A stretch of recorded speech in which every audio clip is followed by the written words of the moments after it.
চরণ ধরে বলছি, আপনাদের মস্তকগুলো ঢেকে বসুন।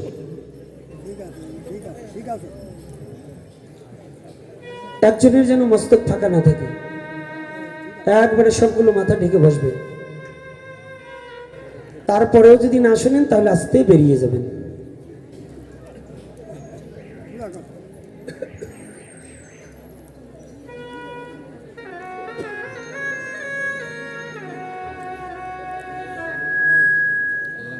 আমার ইতিপূর্বে যে চারজন মহারথী যিনি আলোচনা করিয়া গিয়েছেন,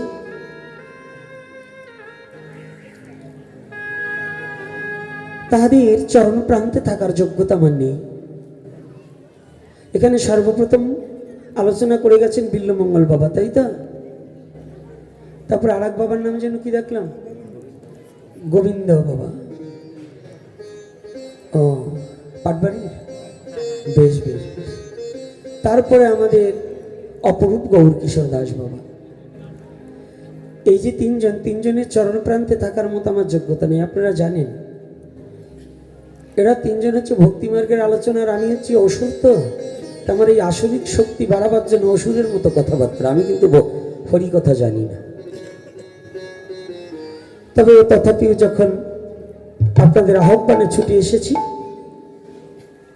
যে ব্যাসাসন প্রবেশন করিয়া হরিকথা আস্বাদনের জন্য যে আহ্বান করিয়াছেন, এই ব্যাসাসনের উপযুক্ত পাত্র আমি নন। এই ব্যাসাসন উপবেশন করতে হলে কিছু জ্ঞান এবং কিছু গুণের প্রয়োজন। প্রথমেতে বিদ্যাগুণ, দ্বিতীয়তে ভাষা জ্ঞান। আমি সেই বিদ্যা ও ভাষা থেকে সসম্পূর্ণভাবে অযোগ্য।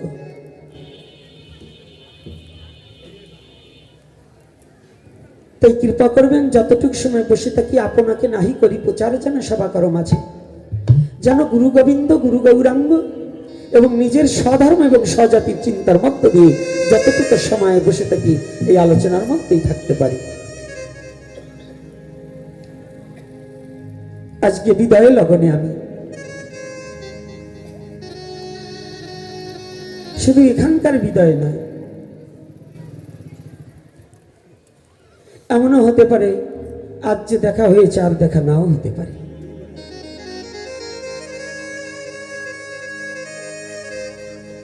তথাপিও যারা ধীর অপেক্ষা করে এই প্রখর তাপের মধ্য দিয়েও হেঁটে হরিকথা শ্রবণের জন্য এসেছি,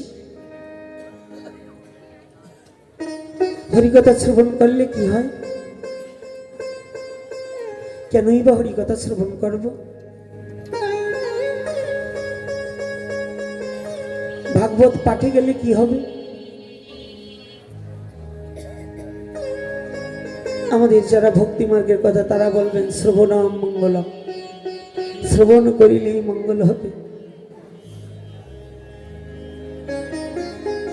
যারা ভক্তি মার্গের পাঠক তারা বলবেন আর কিছু না হোক ভক্তের চরণ ধুলি তো মেখেছি।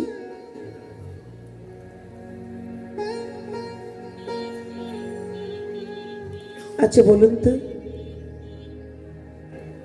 সবজিতে সব দিয়েছেন, রান্না করতে বসেছেন, ভালো সবজি এনেছেন বাজার থেকে, চই ঝাল এনেছেন, চই ঝাল দিয়ে একেবারে সুন্দর ছানার পনির রান্না করলেন ঢকঢক করে, মশলা বাটা দিয়েছেন, আদা দিয়েছেন, হলুদ দিয়েছেন, তেজপাতা জিরে সবই দিয়েছেন, কিন্তু লবণ দেননি। কেমন লাগবে গো বাবারা? সাধু মায়েরা, সাধু বাবারা, কেমন লাগবে? ভালো লাগবে না। কেন, খুব ভালো লাগবে তো? না না। হ্যাঁ দাদা, খেতে স্বাদ হবে কি? না। তাহলে ধুতি পরেছি, তিলক পরেছি, মালা পরেছি, সাধু সঙ্গ দিয়েছি, হরিবাসর করি, একাদশী করি, কিন্তু ভক্ত সঙ্গ করি, কিন্তু আমার নিজের এক বিন্দু ভক্তি নেই, তাহলে আমার এই ভক্ত সঙ্গ কেমন হবে গো?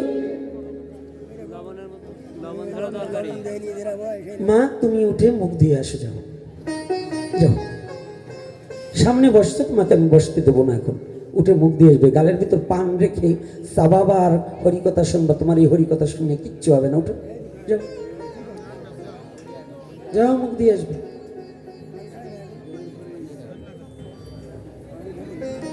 আমার বাবাকেও আমি ছাড় দেই না, খাতিরে কখনো ধর্ম রক্ষা পাই না। পুত্র পুত্রকে আদর করতে হবে, কিন্তু পুত্র পায়খানা করলে পায়খানা বুকে মাখাই রাখলে আপনার কাছে কেউ যাবে না। যাবে? ভক্ত সঙ্গ ভালো, কিন্তু আপনাদের এই ভঙ্গি ভালো না।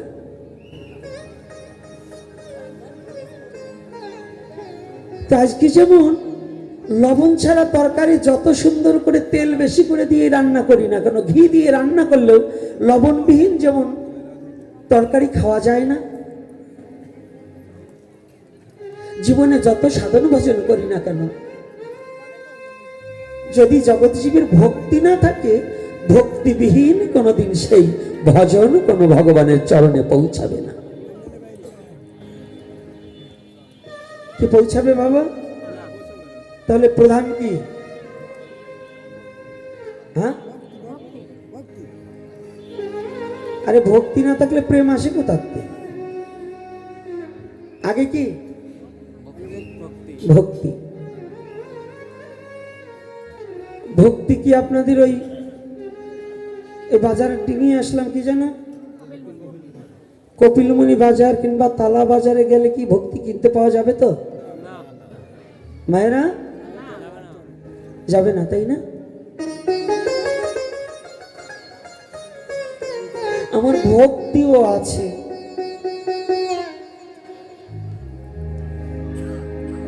ভক্তি কারো কম নেই। দেখবেন কান্নাকাটি করে এবার অস্থির হয়ে যায়,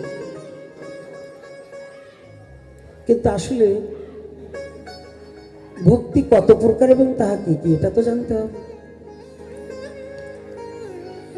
আমাদের কিছু ভক্তি আছে গোড়া ভক্তি, কেমন জানেন? আজকে প্রখর তাপ, তো মাথার উপরে কিছু নেই, তাপটা লেগে যাচ্ছে বেশি।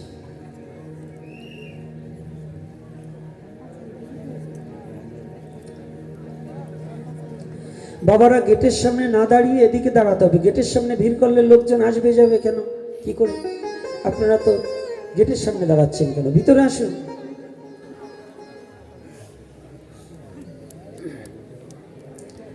তাহলে ভক্তিটা কি বাজারে কিনতে পাওয়া যায় বাবা? তাহলে আমি কিছু টাকা দেবো, আমাকে কিনে এনে দিতে পারবেন তো? তাহলে ভক্তি কোথায় পাবো গো? একদিন মহামুনি নারদ, নারদের পিতার নাম কি জানো?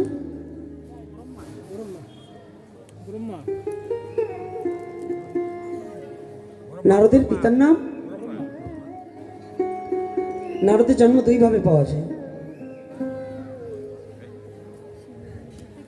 একটা দাসীর পেটে থেকে নারদের জন্ম, আর একটা জন্ম শিবের পেটে থেকে। বেটা মানুষের ছেলে হয় নাকি? আপনাদের দেশে হয় নাকি? আর কথা বলবেন মাঝে মাঝে, আমার সাথে কথা বলতে হবে। তবে যেটা শাস্ত্রে বলেছে ব্রহ্মার কথা, আসুন আমরা ব্রহ্মাকে প্রচার করি। চতুর্মুখ ব্রহ্মা মানস পুত্র হচ্ছে নারদ। চতুর্মুখ ব্রহ্মার মানস পুত্র হচ্ছে নারদ। আবার নারদ শিবের সন্তান হলো কি করে, এটা পরে আলোচনা করি। আজকে এখান থেকে একটু আসি। নারদ পৃথিবীতে আসার পর থেকে একমাত্র কৃষ্ণ নাম ছাড়া আর কিছু জানি না। নারদ যেমন কৃষ্ণ নাম ছাড়া কিছু জানে না, আর সুখদেব গোস্বামী প্রভুপাদ পৃথিবীতে আসার সাথে সাথেই হরি ভজন ছাড়া আর কিছু জানে। হরি বল, হরি বল। নারদ এত নাম করছে, কিন্তু নারদের প্রেম শূন্য নাম।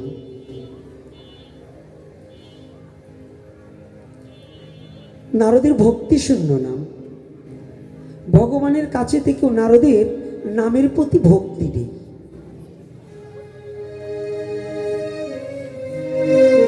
এবার নারদ নিজের ব্যাপারটা নিজে বুঝতে পারলেন যে আমি যে এত নাম করছি, আমার ভক্তি গেল কই?